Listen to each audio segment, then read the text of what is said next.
Hello வணக்கம். இது உங்கள் சிவி ஜோன். சொல்லலாம் எப்படி இருக்கீங்க? இனி பற்றின தரமான சம்பவங்கள் எக்கச்சக்கமாக நடந்தது. அதில் ஒன்று பார்த்தீங்கன்னா மெயினாக விஜய் பார்வதியோட அந்த கண்ணீருக்கும் அந்த ஹார்ட் ஒர்க் பண்ண விஷயங்களுக்கும் அவங்கள ஏமாத்தின எஃப்ஜேக்கும் சரியான ஒரு அடி அந்த பக்கமும் இந்த பக்கம் சூப்பரான ஒரு வெற்றி, சூப்பரான ஒரு எமோஷ்னல் மூமெண்ட், நல்ல ஒரு விஷயம் நடந்துச்சு. வீடே வந்துட்டு அவங்களுக்கு ஆறுதல் கொடுத்த விஷயங்கள் இதான் ஃபர்ஸ்ட் டைம் சீசன் 9ல் விஜய் பார்வதிக்கு ஒரு 3 பேர் தவிர்த்து மொத்த வீடு வந்து ஆறுதல் சொல்லுது. எவ்வளோ அழகாக இருக்கும். அரோரா முதற்கொண்டு. ஏன்னா எல்லாருமே வந்துட்டு எஃப்ஜேவை தான் கரெக்டுன்னு நினச்சிட்டு இருந்தாங்க. இப்போ எஃப்ஜேவை தப்பு பண்ணாரா அப்படின்றத தெரிஞ்சவொடனே வந்துட்டாங்க ஆட்டோமேட்டிக்காக. செம்மையாக இருந்துச்சு. அதுக்கடுத்து ஒரு சம்பவம் நடந்ததுன்னா அது கமருதீனை வந்துட்டு விஜய் பாராட்டின விஷயங்கள். ஏன்னா எப்படி விஜய் பார்வதியை வந்துட்டு எப்பயுமே வந்து நம்ம விஜய் சேதுபதி கலாய்க்கிறாரோ அதே மாதிரி கமருதீனும் சைமல்டேனியஸாக கலாய்ச்சிட்டு வருவார். எப்படி இருந்தாலும் மாட்டிப்பார். அது அந்த குறும்படத்தில் வந்து சும்மா சொல்ல வந்தவர் வந்து உட்காருங்க அப்படின்னு சொன்னது நிறைய இடங்கள் நோஸ் கட் பண்ணிடுவார். பட் இன்றைக்கி சூப்பரான ஒரு விஷயத்த சொன்னார். கமருதீன், உங்களுடைய மாற்றம் நல்லா இருக்குது. அப்புறம் நீங்கள் அதை வந்துட்டு உணர்றீங்களா? நீங்கள் மாறின விஷயங்களா எனக்கு தெரியுது சார். இப்போ ரொம்ப அழகாக இருக்குது உங்களுடைய ஆட்டம் அப்படின்னாரு. நீங்கள் வந்துட்டு அந்த டாஸ்க்கை பற்றி பேசிகிட்டு இருக்கும்போது நீங்கள் யாரை டார்ச்சர் பண்ணீங்க அப்படிங்கும்போது, நான் வார்டன், அசிஸ்டன்ட் வார்டனை தவிர்த்து மீதி 3 பேரும் டார்ச்சர் பண்ணேன் சார். ஏன்னா அவங்களுக்கு ஆல்ரெடி வேலை அதிகமாக இருந்த காரணத்தால் நான் பண்ணலை அப்படின்னு சொன்னார். அதுக்கப்புறம் அவரை பற்றி ஒரு சில விஷயங்கள் சொன்னார். என்னென்னா, சார் இந்த தாடி நான் 5 வருஷமாக எடுக்கல. எப்படி 5 வருஷமாக எடுக்கல சார்?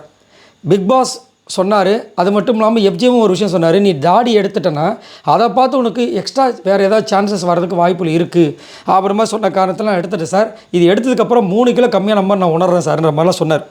ஸோ பயங்கரமாக இருந்துச்சு. அதுக்கப்புறம் பார்த்தீங்கன்னா இதில் ஒரு செம்ம காமெடி ஒன்று நடக்க போகுது. என்னென்னா, இப்போ விஜய் பார்வதி மொட்டை கடிதாசி யாருக்கு எழுதியிருக்காங்க? கமருதீனுக்கு. இப்போ கமருதீன் யாருக்கு எழுத போகிறான்றது ஒரு கொஸ்டின் மார்க். ஆனால் எனக்கு தெரிஞ்சு அது கமருதீன் வந்துட்டு விஜய் பார்வதிக்கு எழுதியிருக்கலாம் அப்படின்ற மாதிரி தோணுது. ஏன் அப்படின்னா, அரோரா வந்துட்டு இந்த ஐஸ்கிரீம் மேட்டர்லேயே வந்து ரொம்ப ஃபீல் பண்ணி, அதாவது அரோரா கொடுத்துட்டாரு. அது மட்டும் இல்லாமல் இவருக்கு ஒரு பொசசிவ்னஸ் வந்துச்சு. ஏன் நம்மளுக்கு கொடுக்காம வந்து சபரிக்கு கொடுத்தாங்க அப்படின்ற விஷயங்கள் இது நிறைய இடங்களில் பதிவு பண்ணார். நான் இனிமேல் அந்த பொண்ணு பக்கம் போக மாட்டேன்னு சொன்னாலும் அவர் ஒரு மைண்டுக்குள்ளே இருந்திருக்கும்.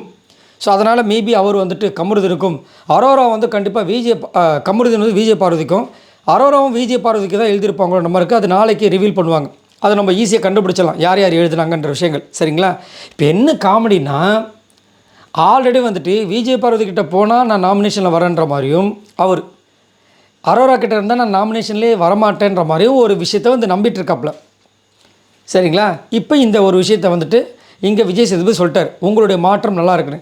மாற்றம் எப்போத்துலேருந்து ஃபுல்லாக அரோரா பக்கம் திரும்பி ஒரு 2 வாரம் ஓட்டிகிட்ருக்காருல, 3 வாரமாக. அது அப்போது இது நல்லா இருக்குது போல இருக்குது. நம்ம விஜய் சேதுபதி சொல்லிட்டாரு. அப்போது இனிமேல் விஜய் பார்வதி பக்கமே தலை வச்சு படுக்கக்கூடாதுன்னு முடிவு பண்ணியிருப்பார்.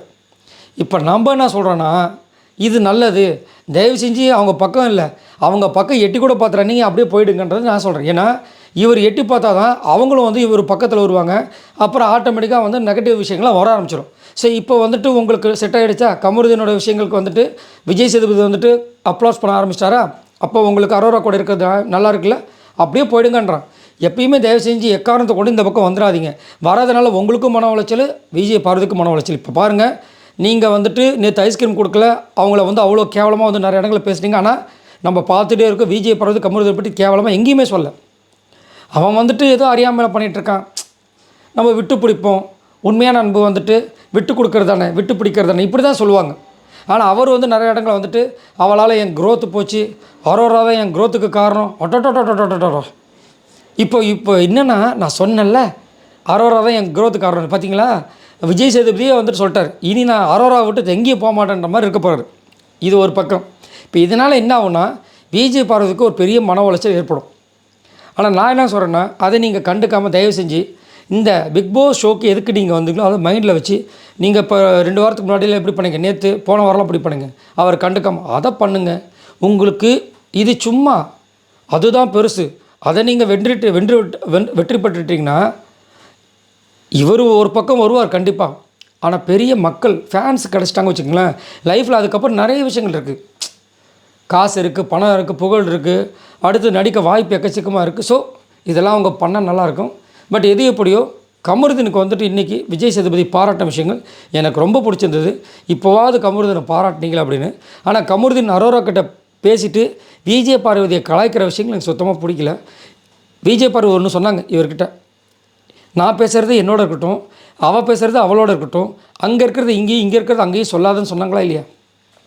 அதை ஃபாலோ பண்ணியிருந்தாவே இப்போ எந்த பிரச்சனையும் இல்லை. பட் என்ன பண்ணுறது? சரி, இதை பற்றி உங்களோட கருத்துக்களை சொல்லுங்கள். மறக்காமல் நம்மளோட சேனலை சப்ஸ்கிரைப் பண்ணிட்டு பாருங்கள். இந்த மாதிரி எக்கச்சக்கமான வீடியோஸ் உங்களுக்காக காத்துட்ருக்கு.